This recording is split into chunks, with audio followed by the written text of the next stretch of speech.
How's everybody doing today? What a beautiful day out today it is. So excited. Thanks for dropping by my channel here, guys. Checking us out. Don't forget to hit the subscribe button, give us a thumbs up, share us around.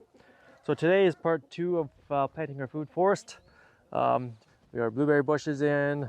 We got some Saskatoon berries, 2 cherry trees here, and 3 suckers from my apple tree from my other garden I planted up. We picked up, I think, 6 more trees or maybe 5 more trees yesterday. Pretty excited about these ones. We picked up 2 Honeycrisp trees. They're dwarf apples, so they're the smallest variety. You have dwarf, semi-dwarf, and just regular. So regular's got a bigger spread. We have ambrosia, which is a semi-dwarf, and an agala, just semi-dwarf. And we got 2 pear trees. We got a Bartlett pear tree, so it's upside down, and this one is a sunrise tree. So in reality, these probably won't give us fruit for 2 to 3 years probably, but we want to get everything started and done up. So what I'm going to do here today, I have to pull some of these tarps aside here. The semi-dwarfs, I was reading, or the dwarf trees, you need to plant them 7 to 10 feet apart, so the roots don't tangle each other. And the other trees, I think, I'll have to double check again, but they're a little farther apart. And the bigger ones, I think they're like 15 to 20 feet apart. But anyways, we'll get the tarps off and we'll plant some trees.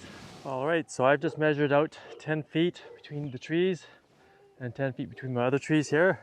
So I've just laid out the 3 apple trees I'm going to do first, just to get them in. Another one down here. So I think, like I said in the previous video, there's all gonna be wood chipped in here once we get everything planted. Probably gonna take a few weeks to get all the wood chips. I have to bring a whole bunch of wood back from the back and hire my buddy here with the wood chipper to chip it all up. But I don't want to have to deal with cutting around grass. And the wood chips will help just keep all the weeds and stuff down. All right, so they came as a bare root, which means they were most likely dug up in the fall time, and then they keep them in a cold storage over the winter, so they stay dormant. And in the spring, they bring them out and either ship them to you, or in our case, we pick them up. I have a shipment coming, I think, next week of some grapes, some more apple trees, and another cherry tree. So this is gonna be full on orchard. It's gonna be awesome. So what we're gonna do, we're gonna dig our holes. And so you probably wanna go about a foot wider than what your root ball is. And the root ball just basically means your root here, the width of it. So some of them are bigger than this one, some are smaller. And once I dig the hole, I'm actually gonna grab some compost quickly. Put some compost on the bottom of the hole so it has nutrients for it to thrive. And then we'll water it in real good. And you need to water them in every day for about a week. Just make sure that the roots get down and the soil's nice and moist, and they grow. So we'll grab my shovel, we'll start digging some holes. All right, so this stuff's pretty thick in here. This grass and sod.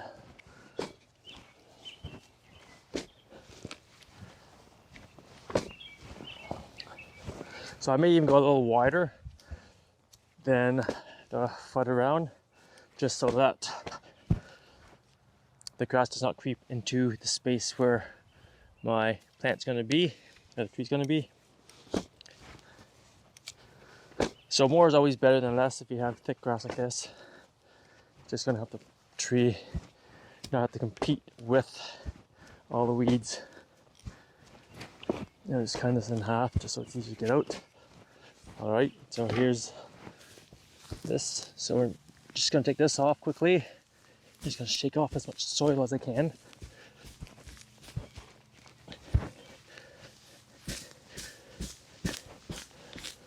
We'll toss that to the side. Get the other one here.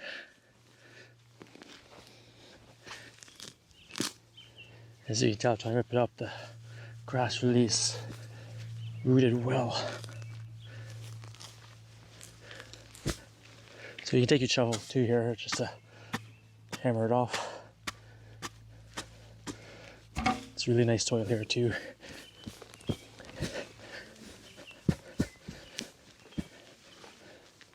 Okay.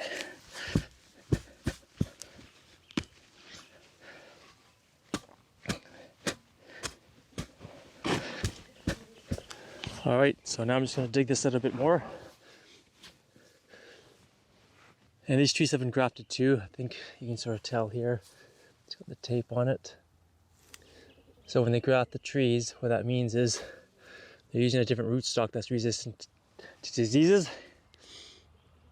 And they graft it onto your tree, onto the rootstock, so that your tree will grow with less problems and diseases. So I'm just going to dig this out a bit more here.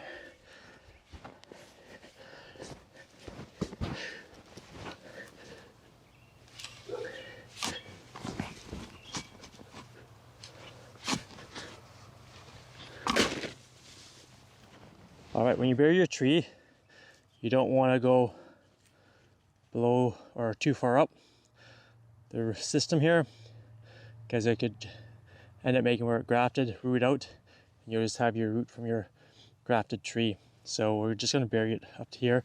So I just kind of like to measure it here. It looks pretty good there. So we'll grab a bucket of compost and we'll compost it up. I might dig a bit deeper just so there's compost on the bottom of the root as well.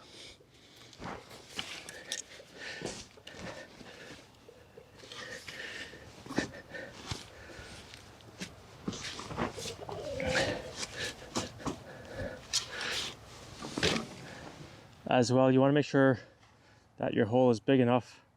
So if your roots are like this, your roots are like that.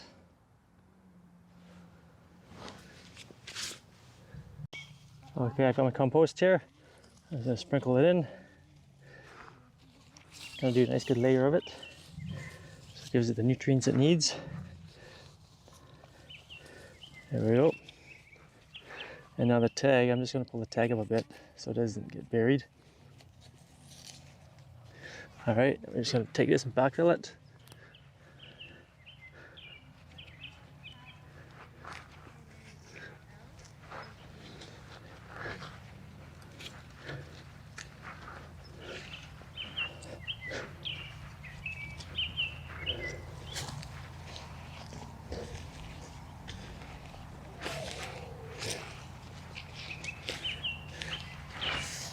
I probably need to get some more dirt to fill in because it's not quite enough.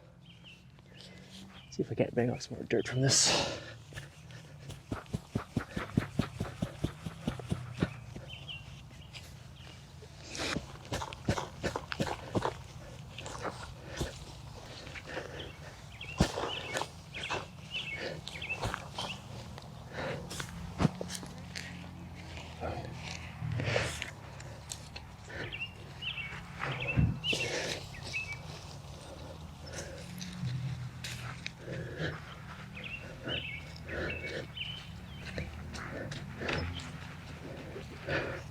I'm just going to give a little bit of pack down here.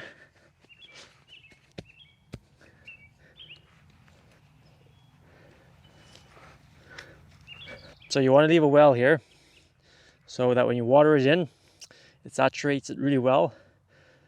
So it's getting the water it needs to keep the roots moist for the first week. All right, so that's the first one done. I'll head down and do the next few. And I'll show you what it looks like once it's all done. All right, what we're going to do, we actually picked some cardboard up on recycling day from one of the local stores. We're just going to lay it around here for now.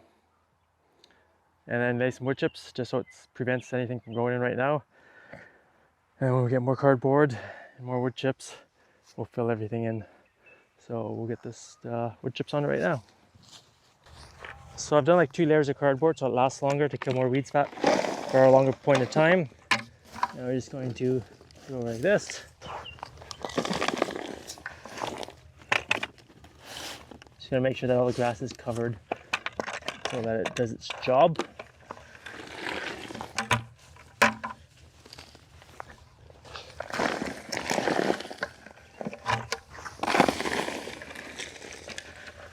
So I'm doing a nice thick layer so that when it starts to settle down, it'll be a nice good layer.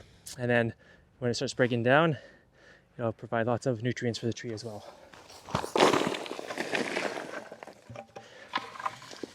Okay, I'll do one more bucket.